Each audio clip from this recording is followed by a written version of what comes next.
Covid महामारी के बाद देश में H3N2 वायरस लोगों को सताने लगा है। देश में अभी तक 2 मौत हो चुकी है। इस बारे में हमारे साथ बातचीत करने के लिए मेदांता अस्पताल के IIMS के चेयरमैन डॉक्टर रणदीप गुलेरिया हैं, जो दिल्ली एम्स के डायरेक्टर भी रह चुके हैं। सर, इंडिया न्यूज में आपका स्वागत है। और जिस प्रकार से हम देखें, 2 केसेस आए हैं जो पहली बार डेथ केसेस रिपोर्टेड किए गए हैं हरियाणा और कर्नाटक में। तो जो H3N2 वायरस है, इसका नेचर क्या है और किस तरह से बॉडी को इम्पैक्ट करता है? H3N2 वायरस जो हम इन्फ्लुएंजा वायरस की फैमिली कहते हैं, RNA वायरस है, उसका एक मेंबर है। और अगर इन्फ्लुएंजा वायरस की बात करें तो उसके 3 टाइप्स होते हैं, A, B और C। A और B जो है वो ज़्यादातर ह्यूमंस में और एनिमल्स में और बर्ड्स में वायरस इन्फेक्शन करते हैं। एक और वायरस है जिसको हम बर्ड फ्लू कहते थे, वो भी इन्फ्लुएंजा A ही का फैमिली का मेंबर है, उसको हम H5N1 कहते हैं। अगर आप याद करें तो 2009 में एक पैंडेमिक हुआ था जिसको हम कहते थे H1N1 स्वाइन फ्लू, वो भी टाइप इन्फ्लुएंजा A का ही फैमिली का मेंबर था और ये वायरस ज़्यादा डोमिनेंट था कई सालों तक। अब उसी का एक सब टाइप H3N2 जो है वो आजकल डोमिनेंट हो रहा है और उसके केसेस बढ़ रहे हैं। अब ये इशू आता है कि इसके केसेस क्यों अब एकदम बढ़ने लगे। तो हम हर साल देखते हैं कि इस टाइम में भारत में स्पेशली जो ट्रॉपिकल कंट्रीज़ हैं, जब भी मौसम बदलता है, बरसात होती है, थोड़ा ह्यूमिडिटी होती है, तो इन्फ्लुएंजा के केसेस बढ़ते हैं। कुछ पिछले 2-3 साल में क्योंकि कोविड रहा, कोविड अप्रोप्रिएट बिहेवियर हमने निभाया, तो रेस्पिरेटरी इन्फेक्शन जो थे, वायरल इन्फेक्शन, वो कम हुए। उसमें से इन्फ्लुएंजा भी आता है जिसमें H1N1 H3N2 भी है। दूसरा ये हुआ क्योंकि कोविड ज़्यादा डोमिनेंट वायरस था, इन्फ्लुएंजा के केसेस वैसे भी कम हुए।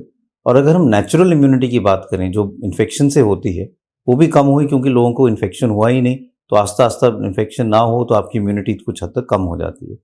तो decrease in natural immunity, Covid appropriate behaviour एकदम कम हो गया और वेरिएंट जो था H3N2 आ गया।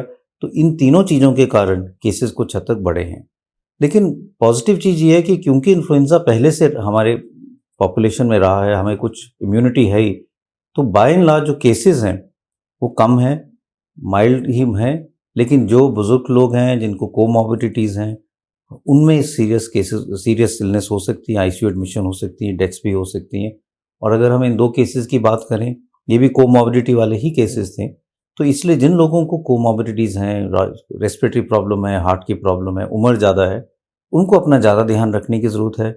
और यंगर एज ग्रुप में बाय एंड लार्ज हम यही देख रहे हैं कि जो फ्लू लाइक सिम्टम्स हैं, जुकाम, नज़ला, बुखार, खांसी, इस टाइप के ही लक्षण आ रहे हैं H3N2 इन्फेक्शन से। सर, H3N2 का पहला केस 2011 में रसिया में पाया गया था, जो कि मिस्र के रास्ते आया हुआ था और वहां पर डिटेक्ट हुआ। लेकिन H3N2 का अगर हम म्यूटेशन की बात करें, जिस जीन की बात करें, कह रहे हैं कि जो हम H1N1 देखते हैं उसमें जो M जीन होता है, तो ये किस तरह से इन्फेक्शन रेट इसका ज्यादा है और ये जीन कितना बॉडी को इम्पैक्ट कर रहा है? तो H3N2 को जो हम जेनेटिक, इसको हम कहते हैं जेनेटिक रीअसॉर्टमेंट या एंटीजेनिक ड्रिफ्ट, कि जो थोड़ा सा जो एंटीजन है वो ड्रिफ्ट होकर थोड़ा सा अलग हो गया है, जिसके कारण जो इन्फेक्शन है वो कुछ हद तक ज़्यादा फैलता है और कुछ हद तक जो बॉडी में इम्यूनिटी है अगेंस्ट इन्फ्लुएंजा वो थोड़ी सी कम रहती है, क्योंकि थोड़ा सा डिफरेंट स्ट्रेन हो गया या वेरिएंट हो गया जेनेटिक रीअसॉर्टमेंट के कारण।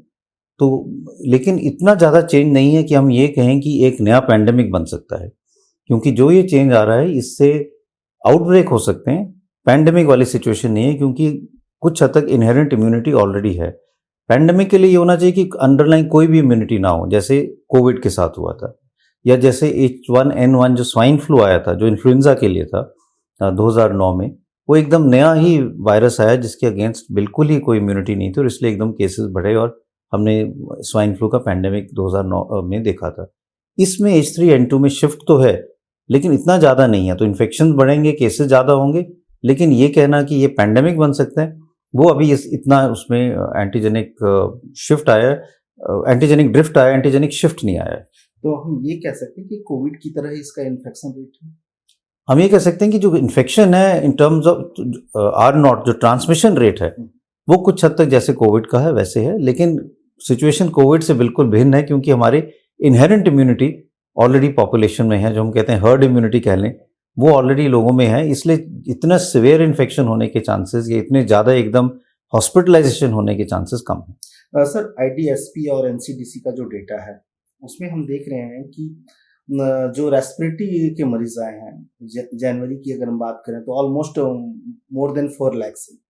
तो ऐसी स्थिति में क्या हम दोनों देखें रेस्पिरेटरी का इशू हो या फिर हम अपर रेस्पिरेटरी अपर लंग्स की बात करें तो इनमें से किस पार्ट में ज़्यादा केसेस आ रहे हैं और S3N2 क्या लोअर ट्रैक को इन्फेक्ट कर रहा है? तो H3N2 जो है, अगर हम अपर और लोअर रेस्पिरेटरी ट्रैक की बात करें, जो वायरल इन्फेक्शन है, जो हम रेस्पिरेटरी वायरल इन्फेक्शन कहते हैं, ज़्यादातर वो अपर रेस्पिरेटरी ट्रैक में रहते हैं। जुकाम, नज़ला, गले में खराश, खांसी होना। लेकिन कुछ ऐसे हैं वायरल इन्फेक्शन जो आपकी इम्यूनिटी कम होने के कारण या वायरस ऐसा चेंज करता है, वो लोअर रेस्पिरेटरी ट्रैक में जाके एकदम निमोनिया कर देते हैं।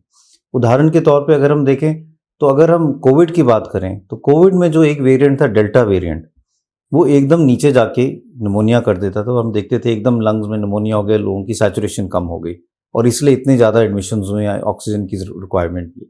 लेकिन उसके साथ साथ अगर हम ओमिक्रॉन वेरिएंट को देखें, ओमिक्रॉन वेरिएंट जो है वो ज़्यादातर अपर एयरवेज में ही रहता है, इतना ज़्यादा लोअर एयरवेज में नहीं जाता। इसलिए ज़्यादातर ओमिक्रॉन वेरिएंट में जब केसेस ज़्यादा आए, हॉस्पिटल एडमिशन इतने ही नहीं हुए, ऑक्सीजन की रिक्वायरमेंट इतनी नहीं पड़ी। इसी तरह से अगर हम H3N2 की बात करें तो H3N2 ज़्यादातर अपर एयरवेज में ही रहता है, जुकाम, नज़ला, बुखार ही करता है।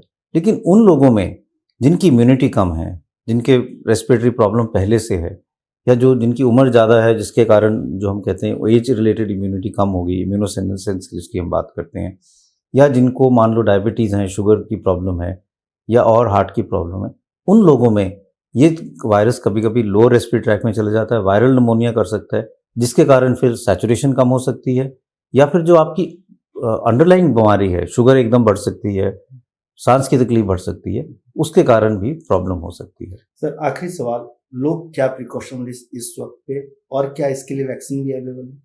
इसके लिए वैक्सीन जो हम कहते हैं फ्लू शॉट वो अवेलेबल है, हर साल वो लगानी चाहिए लोगों को, स्पेशली जो बुजुर्ग लोग हैं या जिनको कोमॉर्बिडिटीज़ हैं। प्रिकॉशन लेने के लिए सबसे ज़्यादा ज़रूरी है कि हम अप्रोप्रिएट बिहेवियर निभाएं, जिससे इन्फेक्शन एक व्यक्ति से दूसरे व्यक्ति पे ना फैलें, और स्पेशली जो एल्डरली लोग हैं मास्क लगा के रखें, अपने हाथ रेगुलरली धोएं।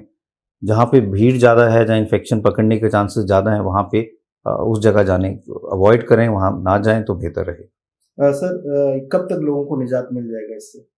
मेरा मानना है कि इस महीने के एंड तक, अगले 2-3 हफ्ते तक, जब पूरी तरह से अच्छी तरह से गर्मियाँ आ जाएंगी, तो वायरल इन्फेक्शन जो हम हर साल देखते हैं मार्च के एंड तक या अप्रैल तक बिल्कुल कम हो जाते हैं, और तब फिर केसेस बिल्कुल कम हो जाएंगे, लोगों को फिर घबराने की जरूरत नहीं होगी। चलिए सर, आपका बहुत बहुत धन्यवाद।